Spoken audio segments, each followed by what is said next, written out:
বাবা আমাকে বুকে নাও, আমাকে পানি দাও।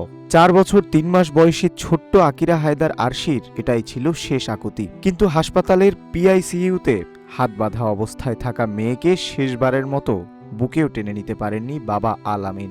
2রা এপ্রিল রাতে না ফেরার দেশে চলে যায় আদরের আকিরা। মিরপুরের টোলারবাগের বাসিন্দা আল আমিনের ছোট্ট এই পরিবারটি তছনছ হয়ে গেছে মাত্র কয়েকদিনের ব্যবধানে।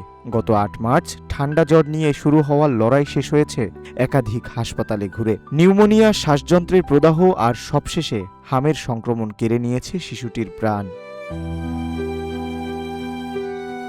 আকিরার জন্য কেনা হয়েছিল গোলাপি রঙের বাইক, গিটার আর খেলনা স্টেথোস্কোপ। এমনকি স্কুলের জন্য কেনা সেই হলুদ ব্যাগটিও এখন নিথর স্মৃতি। বাবার আক্ষেপ, সব টিকা দেওয়া হলেও বাদ পড়েছিল হামের এমআর টিকাটি। আজ সেই একটি ভুলই পাহাড় সম হয়ে দাঁড়িয়েছে। আল আমিনের কাতর অনুরোধ, কোনো বাবা মা যেন টিকার বিষয়ে এমন গাফেলাতি না করেন। চিকিৎসা পেতে গিয়ে পোহাতে হয়েছে সীমাহীন দুর্ভোগ, কখনো অক্সিজেন সংকট, কখনো পিআইসিইউর অভাব। এক হাসপাতাল থেকে অন্য হাসপাতালে ছুটতে ছুটতেই ফুরিয়ে গেছে সময়।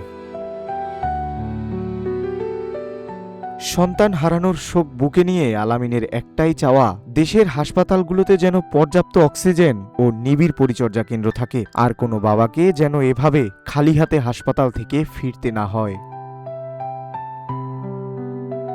নিউজ ডেস্ক, রূপালী বাংলাদেশ।